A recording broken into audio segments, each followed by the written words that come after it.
तो जैसा कि हम सब लोग जानते हैं, श्री शिव महापुराण की कथा का हम लोग श्रवण कर रहे हैं। तो प्रेम से बोलो हर हर महादेव। तो नेमी सारण्य की परम पावन भूमि पर 88,000 ऋषि मुनियों के मध्य में हमारे श्री सूत जी महाराज विराजमान हैं। भगवान की कथा हो रही है, श्री शिव महापुराण की कथा हो रही है। तो देखो, चाहे श्री शिव महापुराण की कथा हो, चाहे श्री रामायण जी की कथा हो, और चाहे श्रीमद् भागवत की कथा हो, कथा ही वास्तव में कथा है। बाकी संसार में जो कुछ भी है वो सब व्यथा है। तो प्रेम से बोलो हर हर महादेव। देखो, जो प्रेम से हर हर महादेव नहीं बोलेगी या नहीं बोलेगा, बाकी बहुत जल्दी प्रेम से ही हर हर महादेव हो जाएगी। बात समझ में आ रही है कि नहीं? तो जिसे जल्दी अपनी हर हर महादेव करानी है वो मत बोलो, और जिसे जल्दी नहीं करानी है, अभी कुछ दिन इस संसार में रह करके भगवान की कथा का, भजनों का, कीर्तन का आनंद लेना है, वो हमारे साथ साथ में हर हर महादेव बोलते रहें, कहते रहें।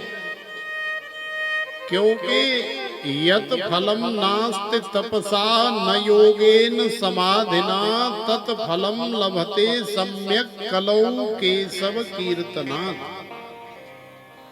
जो फल तुम्हें सतयुग में तपस्या करने से नहीं मिलता, जो फल तुम्हें त्रेता में समाधि लगाने से नहीं मिलता, जो फल तुम्हें द्वापर में योग करने से नहीं मिलता, उससे भी अधिक फल इस कली काल में भगवान का नाम लेने मात्र से मिल जाता है, अथवा उससे भी 100 गुना ज्यादा मिल जाता है। इसलिए भगवान के नाम की बड़ी महिमा है। तो नेमी सारण्य की परम पावन भूमि पर ये श्री शिव महापुराण की कथा का वर्षण हो रहा है और श्रवण हो रहा है। संत महापुरुषों के मुखारविंद से ही भगवान की कथा का वर्षण हो रहा है, और संत महापुरुषों के कानों से विश्व के कल्याणार्थ भगवान की कथा का श्रवण हो रहा है। इसलिए हम कह रहे थे कि प्रथम भगत संतन करे संगा। सबसे पहली भक्ति भगवान की कौन सी है? तो देखो, सबसे पहली भक्ति भगवान की है संत महापुरुषों का संग। और यदि संत महापुरुषों का संग हमारे जीवन में आएगा तो निश्चित ही संत महापुरुष इसी तरह से बैठ जाएंगे और बैठ करके फिर भगवान की कथा हमें श्रवण कराएंगे। और जब कथा श्रवण कराएंगे तो दूसरे रत मम कथा प्रसंगा। भगवान की दूसरी भक्ति कौन सी है? कि हमारी रति मति गति भगवान की कथा में हो जाए। तो हमारी रति मति गति भगवान की कथा में कैसे होगी? तो देखो, जब संत महापुरुष अपने श्री मुख से भगवान श्री हरि की या भगवान श्री हर भोलेनाथ की कथा हमें श्रवण कराएंगे तो उन प्रसंगों के अंदर हमारी रति मति गति हो जाएगी। यही भगवान की दूसरे प्रकार की भक्ति है। गुरुपद पंकज सेवा तीसरी भगत अमान। तीसरी भक्ति कौन सी है? महापुरुषों के चरणों में तुम्हारी श्रद्धा हो, महापुरुषों के चरणों में तुम्हारा स्नेह हो, महापुरुषों की सेवा करने का प्रयास तुम करने लग जाओ और उसमें किसी प्रकार का कोई मान या अभिमान न हो, तो समझ लेना कि भगवान की तीसरी भक्ति की प्राप्ति तुम्हें हो गई है। तो तीसरी भक्ति भगवान की कौन सी है? गुरुपद पंकज सेवा तीसरी भगते अमान। चौथ भगत मम गुण गण करे कपट तज गान। चौथी भक्ति भगवान की कौन सी है? तो देखो भगवान की चौथी भक्ति है कि बिना किसी प्रकार के छल कपट दंभ पाखंड इत्यादि ये आडंबरों से रहित जो नेचुरल प्राकृतिक कीर्तन करता है या भगवान की कथा का गुणगान करता है या श्रवण करता है, जिसके अंदर किसी प्रकार का कोई दिखावा नहीं है कि हमारे पड़ोस में हमारी पड़ोसन कीर्तन करा रही है या कथा करा रही है, अब हमारा मन तो कर नहीं रहा है जाने के लिए, लेकिन चूंकि वो पड़ोसन है अब कीर्तन कथा करा रही है तो जाना पड़ेगा। नहीं जाएंगे तो फिर वो भी समझ जाएगी कि ये हमारी कथा में नहीं आई या नहीं आया, इसका मतलब ये अंदर से हमसे खुश नहीं है, हमसे कपट रखता है या रखती है। तो देखो भगवान की जो कथा है या कीर्तन है या सेवा है, ये हर प्रकार के दंभ पाखंड से रहित होनी चाहिए। चाहे श्रवण हो और चाहे कथा का गान हो, ये भी छल कपट से रहित होना चाहिए। तो ये है भगवान की चौथे प्रकार की भक्ति। अब पांचवें प्रकार की भक्ति बता रहे हैं कि मंत्र जाप मम दृढ़ विश्वासा। तुम्हें तुम्हारे गुरुजी महाराज ने या किसी संत महापुरुष ने जो मंत्र तुम्हें प्रदान कर दिया है, उस मंत्र के प्रति तुम्हारा दृढ़ विश्वास हो जाना, ये भगवान की कौन सी भक्ति है? तो ये है भगवान की पंचम प्रकार की भक्ति। पंचम भजन सो वेद प्रकाशा। हमारे वेद भगवान कह रहे हैं कि भगवान के मंत्र के प्रति, गुरुजी महाराज के दिए हुए मंत्र के प्रति यदि तुम्हारे मन में दृढ़ विश्वास है, निष्ठा है, भाव है, तो भगवान की पंचम भक्ति तुम्हें प्राप्त हो जाती है। छठदम शील बिरत बहुकर्मा निरत निरंतर सज्जन धर्मा। भगवान की छठवें प्रकार की भक्ति कौन सी है? तो देखो छठवें प्रकार की माने हमारे अंदर सहजता हो, हमारे अंदर सरलता हो, हमारे अंदर नम्रता हो, हमारे अंदर विनम्रता हो, शील, हमारे अंदर शांति। ये भगवान की छठवें प्रकार की भक्ति है। निरत निरंतर सज्जन धर्म, यही वास्तव में एक सच्चे सज्जन का धर्म है कि उसके जीवन में शील हो, सहजता हो, सरलता हो।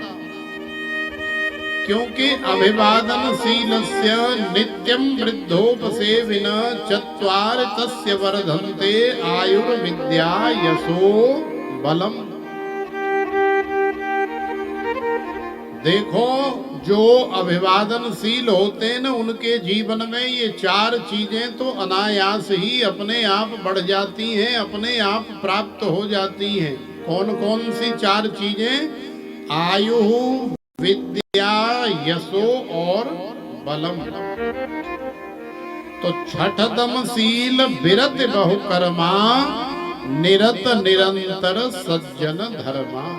यही हमारा धर्म है, यही हमारा कर्तव्य कर्म है। सातम सम मोय मैं जग देखा, मोते अधिक संत कर लेखा। भगवान की सातवें प्रकार की भक्ति कौन सी है? तो बता रहे हैं कि सारे संसार में ईश्वरः सर्वभूतानां हृदय सेर्जुन तिष्ठति। ममैवांसो जीवलोके जीवभूतः सनातनः। ईश्वर अंश जीव अविनाशी, चेतन अमल सहज सुख राशि। हरि व्यापक सर्वत्र समाना, प्रेम ते प्रकट होहि मैं जाना। सी राम मैं सब जग जानी, करहूं प्रणाम जोर जुग पानी। तो माने कण कण में, संसार के हर क्षण में, हर पल में, चाहे वो जड़ है और चाहे वो चेतन है, चाहे वो वस्तु है या पदार्थ है, नर है या नारी है, कीट है या पतंगा है, पशु है या पक्षी है, कुछ भी, हर जगह तुम्हें ऐसा लगना चाहिए कि यहाँ भगवान व्याप्त है, भगवान की सत्ता है। तो जो सारे संसार में भगवान को रत देखता है, सर्वत्र भगवत दर्शन करता है, ऐसे संत महापुरुष, ऐसे साधकों का तो लेखा सच में हे देवी मुझसे भी बहुत अधिक है, बहुत आगे। अब आप सोच रहे होंगे कि ये 9वें प्रकार की जो भक्ति का वर्णन हो रहा है, ये कह कौन रहा है और सुन कौन रहा है? तो देखो, ये 9वें प्रकार की जो भक्ति है, ये जो नवधा भक्ति है, ये स्वयं भगवान श्री राम ही अपने श्री मुखारविंद से मैया सबरी के माध्यम से हमें प्रदान कर रहे हैं, हमें सिखा रहे हैं कि भगवान की 9 प्रकार से भक्ति होती है। तो सातम सम मोय मैं जग देखा, मोते अधिक संत करे लेखा। मेरे से भी अधिक ऐसे संत का लेखा होता है, ऐसा संत मुझसे भी ज्यादा प्रभावशाली होता है, जो सारे संसार में सर्वत्र भगवान को देखता है। आठम जथा लाभ संतोषा, सपने नहीं देखे पर दोषा। भगवान की 8वें प्रकार की भक्ति कौन सी है? हम लोग देखो संसार में एक दूसरे का क्षेत्रान्वेषण करते रहते हैं। किसी के अंदर यदि 100 सद्गुण है, किसी के अंदर 1000 सद्गुण हैं, तो हम लोग उन सद्गुणों को नहीं देखते, लेकिन यदि एक भी कोई अवगुण है तो उस अवगुण का हम लोग छिद्रान्वेषण करते हैं, अवलोकन करते हैं, और उस अवगुण को हम लोग देख करके अपने जीवन में धारण करते हैं। अगर वहां पर ज्यादा भूत आए ना तो इधर आ जाएगा, ठीक है? सभी